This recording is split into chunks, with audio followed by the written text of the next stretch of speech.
Junhao and Junyu were identical twins, but nothing alike. At 30, Junhao was the president of a major joint company in China, a business his father had built from nothing. He was sharp, disciplined, and respected. His twin, Junyu, had taken a different path. He moved to Europe in his 20s to chase a singing career. Years passed, but success never came. No amount of calls, advice, or money from home could put him back on track. He simply didn't want the life his family wanted for him.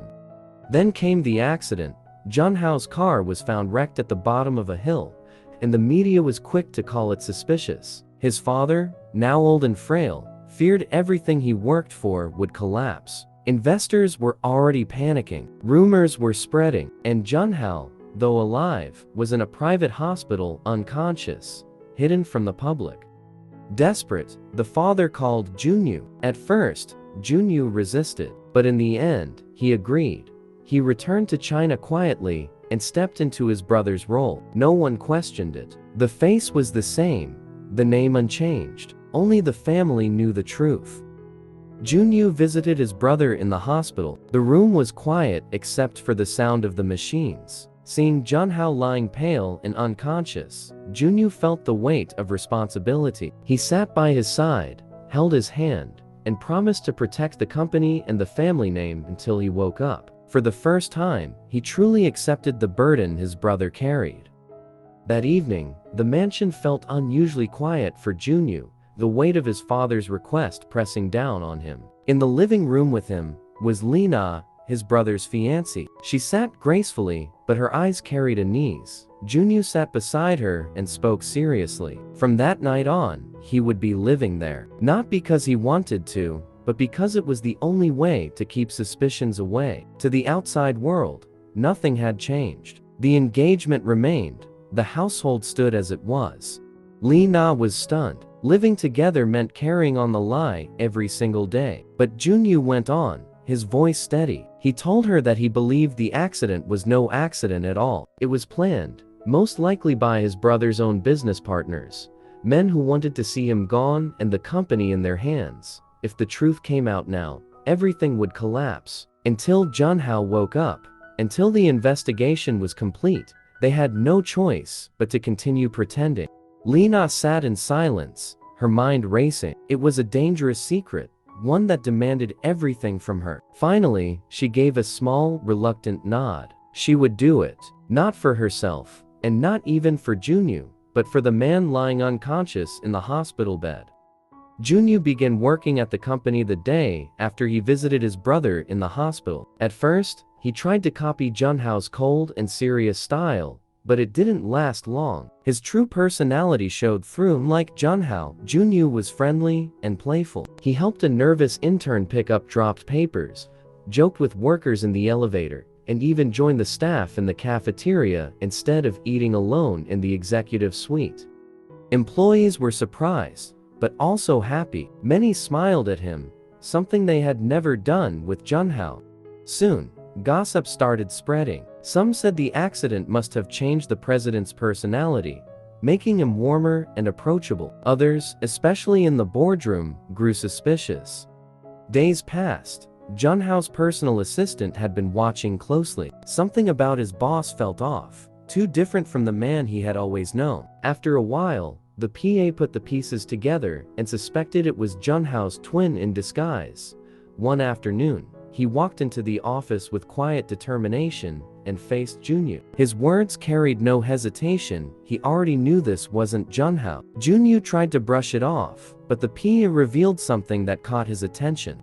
On the day of Junhao's accident, the PA had been out running an errand. He had noticed a sudden change in his boss's schedule, an unexpected meeting with an important joint investor. That detail was something only Junhao's real PA would have known.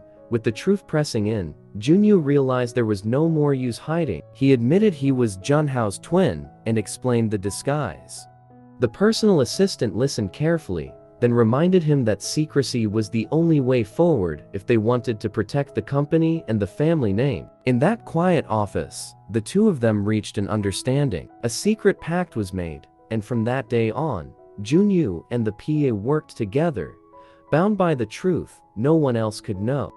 Days went, and Junyu and the PA started their investigation.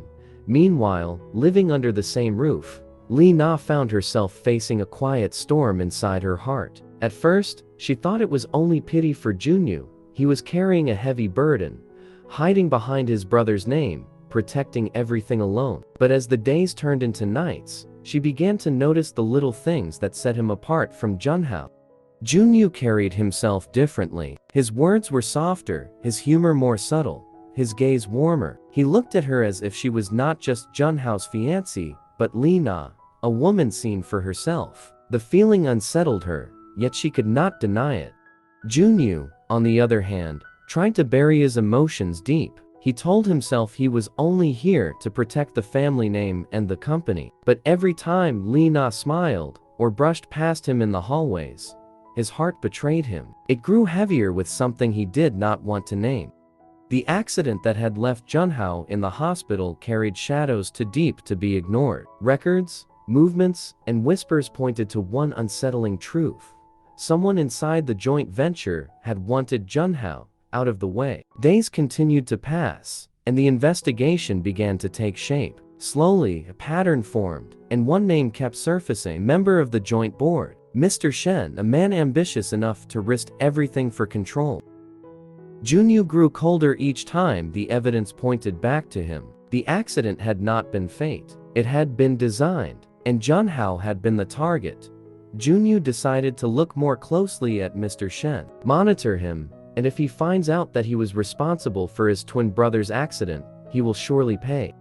While the PA gathered more proof, life inside the mansion carried its own weight. Lee Na noticed how late Junyu would return from the office, his shoulders stiff with unspoken burdens. Sometimes, she would prepare tea and leave it outside his room, never knocking, but knowing he would see it. Other nights, she found herself staring at the closed door across the hallway, her heart restless in ways she could no longer explain. Junyu pretended not to notice, but he felt it all: the quiet gestures, the unspoken care, the lingering silence whenever they are together. Each moment only deepened the conflict within him. Lee Na could not explain why her thoughts often wandered toward him. His presence, though quiet, left her unsettled, filling her with the strange warmth she could not push aside. She tried to call it concern, but the feeling grew stronger with each passing day, and she began to sense that something in her heart was slowly changing.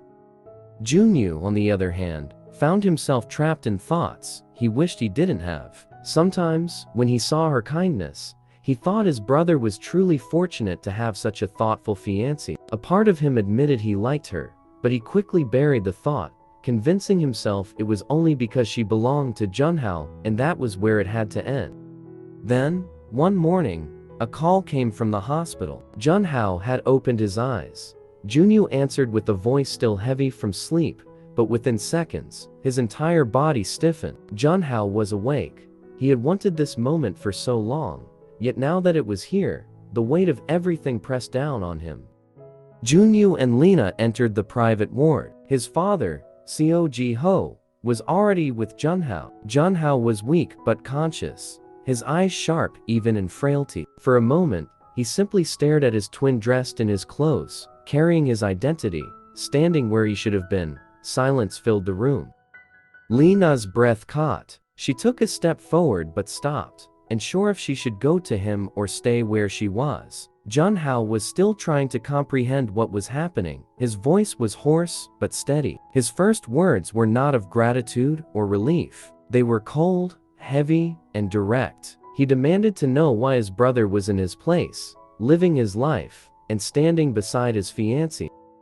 Mr. Seo froze, unsure of what to say or do. Junhao, struggling against his weakness, attempted to sit up. The effort was too much. His body gave way, and he collapsed back onto the bed, unconscious. Panic filled the room instantly. Alarms blared as nurses rushed in, the air thick with fear and uncertainty, leaving Junyu, Lee Na, and Mr. Seo frozen in dread.